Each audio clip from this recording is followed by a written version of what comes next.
सबसे पहले तो हम अपने मीठी प्यारी दैवी बहन जमुना जी को ढेर सारी बधाइयाँ देते हैं, जिन्होंने भागवत कथा रखी। कहते भी हैं कि जब किसी घर में कोई शुभ कार्य किया जाता है तो समझ लो कोई ना कोई खुशियाँ निरंतर हमारे घर की तरफ बढ़ने लगती है। स्वयं सर्वशक्तिमान निराकार परमपिता परमात्मा की प्यारी संतान जो अभी हमारे प्यारे भ्राता जी ने इतनी प्यारी आप सबको भागवत कथा सुनाई, उनके साथ जो भी और हमारे पूरे ब्राह्मण परिवार जो भी भाई बैठे हुए थे और मेरी प्यारी माताओं और बहनों, आप सबको आज 5 दिन हो गए श्रीमद् भगवत गीता सुनते हुए। आप सब ने कई चरित्र सुने और आप सबको आज जो है श्री कृष्ण जी की जन्मदिन की भी ढेर सारी बधाइयाँ। श्री कृष्ण जी आज हम सबके बीच में आए, आप सब फूल बरसा रहे थे, हमें बहुत अच्छा लग रहा था। लेकिन सचमुच वो निराकार परमपिता परमात्मा इस धरा पर आकर के पुनः एक दैवी दुनिया की स्थापना करने अवतरित हो चुके हैं और 88 वर्ष हो चुके हैं। आज दिन तक आप सबने पढ़ा होगा, सुना होगा, या आज दिन तक भी आप सब बहुत अच्छा कि हमारा भारत देश ऊंच महान श्रेष्ठ बने। अगर घर घर में गीता पाठ हो, आप सब पढ़ते भी होंगे, लेकिन निरंतर बच्चों के बीच में रोजाना पढ़ना, जितना मोबाइल के साथ हम मौजूद गेमें खेलते हैं, बच्चों के हाथ में अभी भी अगर यहाँ बैठे होंगे तो कुछ एक बच्चों के हाथ में मोबाइल होंगे, लेकिन नहीं, ऐसे स्थानों पर आना, कुछ भी अगर हमारे कानों में अगर 2 शब्द भी पढ़ते हैं तो उससे बहुत बड़ा परिवर्तन होता है। मैं आप सबको अपनी एक सच्ची घटना सुनाती हूँ। जब हम छोटे थे अपने मम्मी पापा के साथ ऐसे कभी भागवत सुनने चले जाते थे, तो उसमें आचार्य जी ने एक बात बताई थी कि जब महाभारत का युद्ध शुरू हो रहा था तो उस समय कहते हैं कि श्री कृष्ण जब गीता ज्ञान सुना रहे थे तो उन्होंने ये कहा था कि कलयुग की दुनिया में अंत समय में एक ऐसा समय होता है, अगर उस एक सेकंड में कोई मुझे याद करता है तो उसे मुक्ति, जीवन मुक्ति मिलती है। तो मैं शायद 6-7 की बच्ची हुई, तो उस समय मैं सोचने लगी कि ऐसे कैसे मुक्ति, जीवन मुक्ति होगी, वो कौन देने वाला होगा। तो बड़ी उत्सुकता होती थी कि नहीं, मुझे भी कुछ ऐसा अलग सा करना है अपने जीवन में जिससे कि मेरे जीवन में एक दिव्य परिवर्तन आए। तो मैं बड़ा ऐसा अध्ययन करती थी और जैसे टीवी में श्री कृष्णा देखना, रामायण देखना, तो सोचती कि हमारा रोल भी ऐसा बेस्ट वाला हो। लेकिन साथ में ये सोचती थी कि श्री कृष्ण देवता, दैवी दुनिया और पूरी जिंदगी भर लड़ाई में, ऐसा कैसा दिव्य जन्म हो हमारा जो कि पूरा युद्ध स्थल में ही हो।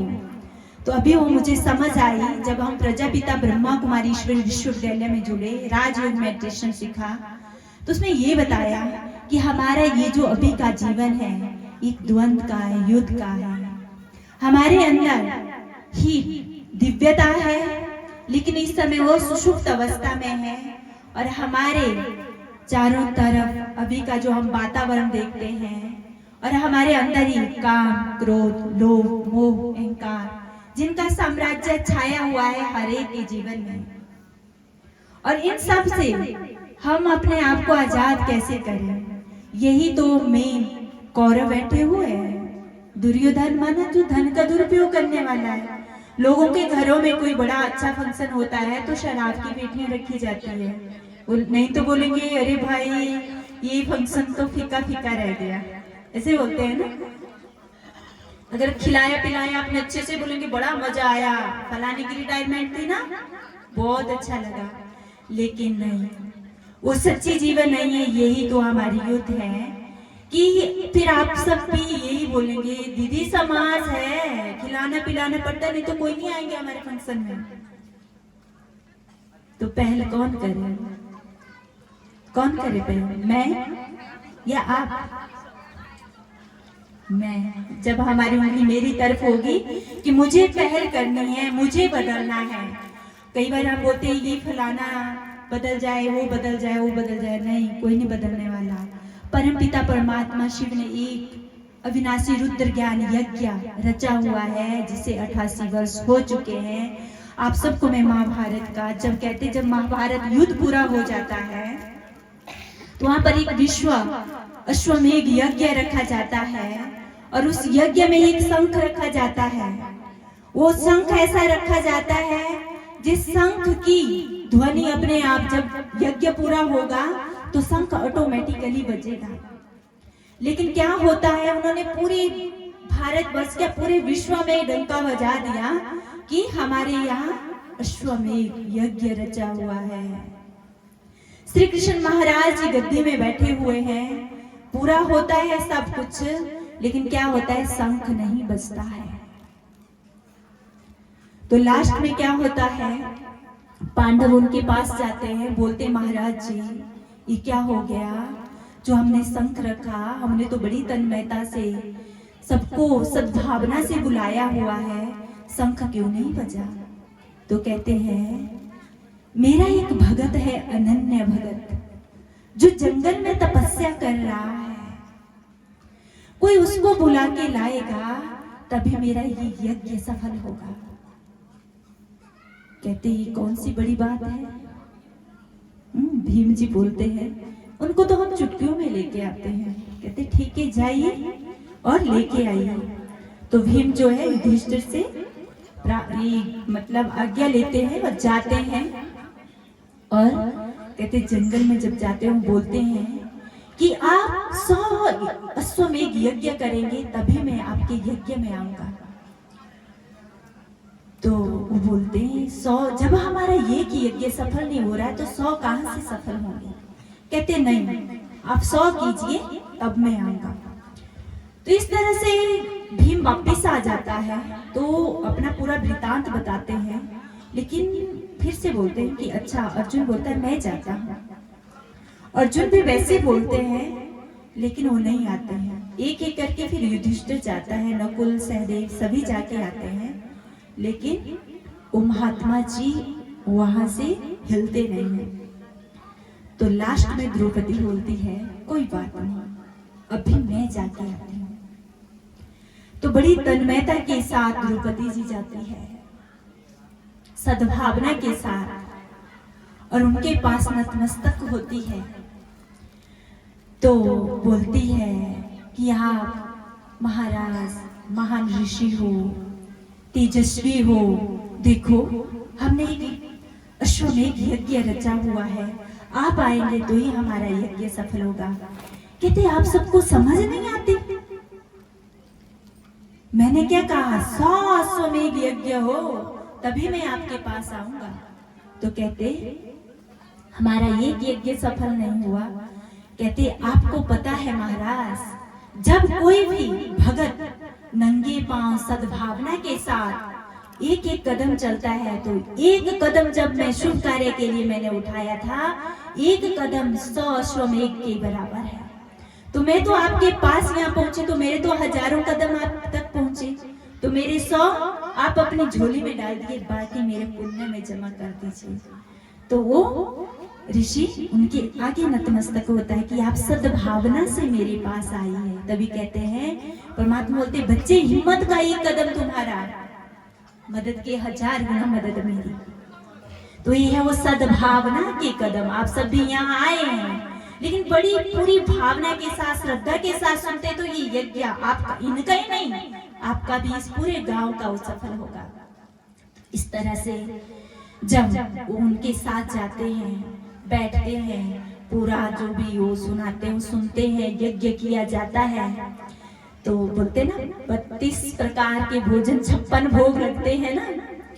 तो जो महात्मा थे वो 7 ही निवाले खाते थे, मतलब समझ लो 7 लड्डू बना के। तो 56 भोग जब देखता है तो बोलते मैं क्या क्या खाऊं, मेरे प्रभु को पता नहीं कौन सा पसंद है कौन सा नहीं है। तो क्या करता है वो, सबको इकट्ठा करके उनकी खिचड़ी बना देता है और उनके 7 लड्डू बना देता है। जब वो 7 लड्डू बनाता है तो एक एक करके खाने लगता है। तो द्रौपदी जी देख रही, बोलती है, उनके मन में एक शंका पैदा होती है, इस मूर्ख को क्या पता क्या कि 56 भोग का टेस्ट क्या होता है, स्वाद क्या होता है। तो उसके इस तरह की शंका। तो फिर क्या होता है, जब हो जाता है सब कुछ तो लास्ट में शंख तो बजता है, लेकिन वो हौले हौले धीमे धीमे बजता है। तो फिर वो परेशान होते हैं, ये क्या हो गया भाई।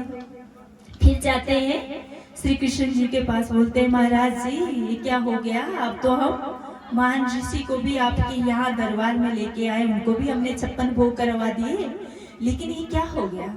तो कहते हैं कि किसी ने मेरे भगत के ऊपर शंका की है। तो द्रौपदी जी दौड़ी चली जाती है कि मैंने की है। मैंने बोला इस मूर्ख को क्या पता कि 56 भोग बनाए और इसने कैसे करके खिचड़ी बना के खा लिए। तो कहते हैं अब फिर से आपको ये यज्ञ करना पड़ेगा। तो उन्होंने फिर से पुनः वो यज्ञ किया और उसके बाद शंख बजा और चारों दिशाओं में गूंजा। वैसी बात है, निराकार परमपिता परमात्मा शिव इस धरा पर आ करके उस शंख ध्वनि कर रहे हैं। बच्चे, जो तुमने वायदा किया था, जो मैंने आप बच्चों के साथ वायदा किया था, जब धर्म की अति गिलानी होगी, भ्रष्टाचार फैलेगा, मैं इस धरा पर आऊंगा, लेकिन कोटों में कोई में भी कोई आत्मा मुझे पहचानेगी, उस कहे के अनुसार वो निराकार परमपिता परमात्मा शिव इस धरा पर आकर के पुनः नई दुनिया की स्थापना का कार्य कर रहे हैं। तो उसको भी कोटों में कोई में कोई ही आत्मा पहचानेगी। लेकिन परमात्मा ने क्या कहा, बच्चे अगर आप चाहते हैं नई दुनिया जल्दी आए तो उसके लिए क्या करना होगा, आपको हिम्मत का एक कदम उसके नाम उठाने होगा। अगर एक कदम उठाएंगे 1000 गुना मदद परमात्मा देंगे। लेकिन अगर आप ये कहेंगे हमारे पास समय नहीं है, समय आपको कभी मिलेगा ही नहीं। आप यहाँ भी आ रहे हैं, कुछ एक ही दिन आएंगे, कुछ 5 दिन आएंगे, कुछ एक हफ्ता पूरा आएंगे, लेकिन आए हैं तो कुछ लेके जरूर जाए। और परमात्मा हमें साथ में क्या कहते हैं, बच्चे रोजाना 24 घंटे में से एक घड़ी आधी घड़ी मुझे जरूर याद करें। एक घड़ी आधी घड़ी, उसने नहीं बोला 24 घंटे मुझे याद करो। एक घड़ी मैंने 6 मिनट 12 मिनट, ज्यादा नहीं तो आधा घंटा बैठ जाओ, कुछ क्षण के लिए उसको याद करो, लेकिन याद उसे अवश्य करना है। करेंगे ना। अभी सब भी बड़े प्यार से खुले खुले हैं, आप सब बड़ी शांति से सुखासन में बैठ जाएंगे और हम आप सबको मेडिटेशन कराएंगे। आप सब बड़े प्यार से करेंगे। बैठेंगे ना, बैठ जाओ जरा। कैसे बैठेंगे, थक गए ना, थोड़ी देर बस। सब एकदम सीधे होके बैठे हैं, अपनी कमर एकदम सीधी, आंखें बंद। खुद को देखें, खुद को देखने की कोशिश करें कि मैं इस शरीर को चलाने वाली एक चैतन्य शक्ति, अविनाशी शक्ति भ्रिकुटी के मध्य में विराजमान मैं हूं। तो इस शरीर का महत्व है, मैं अजर अमर अविनाशी शक्ति आत्मा मस्तक के बीच में विराजमान, एक चमकता हुआ दिव्य सितारा।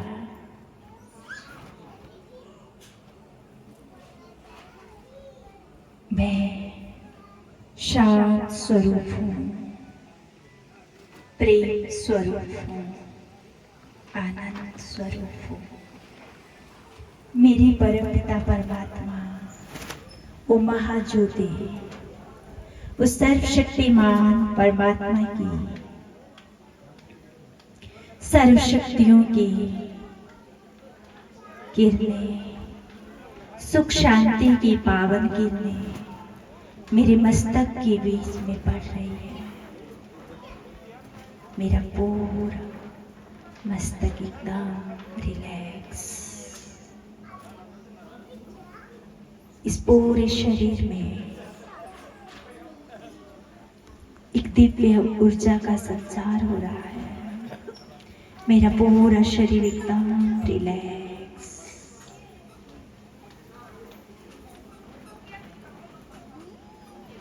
मेरे परम पिता परमात्मा ज्ञान के सागर है।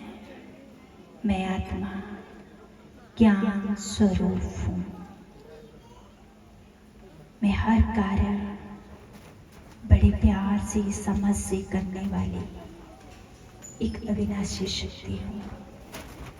मैं परमात्मा का भेजा हुआ इस सृष्टि रंगमंच पर एक दिव्य फरिश्ता हूँ।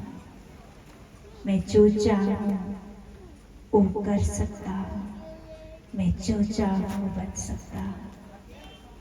देखिए वो प्यारी सी दुनिया, निकट भविष्य में एक सुंदर सी दुनिया जहाँ चारों तरफ हरियाली, हीरे जवाहरात के महल, और उस दुनिया में हर नर नारी, हर बालक बालिका राधा कृष्ण जैसे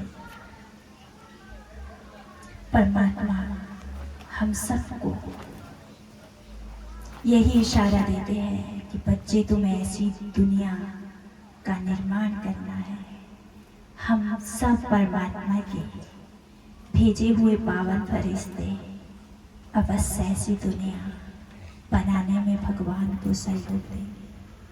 सचमुच हम विशेष हैं, महान हैं, जो स्वयं परमात्मा की नजर हमारे ऊपर है। किसी की नजर हमारे ऊपर पड़े न पड़े, लेकिन प्रभु की नजर का असर हमारे जीवन में अवश्य हो। हम धन्य धन्य हो गए हैं, उस परमात्मा की दृष्टि हमारे ऊपर है। शुक्रिया परमपिता परमात्मा, आपका लाख लाख शुक्रिया जो आपने हमें ये हीरे तुल्य जीवन दिया। शुक्रिया इस समय का, इस घड़ी का। शुक्रिया जमुना बहन, उनके परिवार का, और शुक्रिया इन समस्त आचार्य जो भी यहाँ भागवत करने आए हैं, हमारे जीवन को श्रेष्ठ बनाने आए हैं। इन समस्त आत्माओं का शुक्रिया।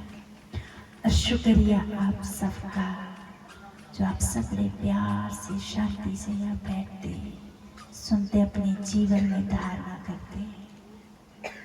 अब सभी 3 बार ओम ध्वनि करेंगे।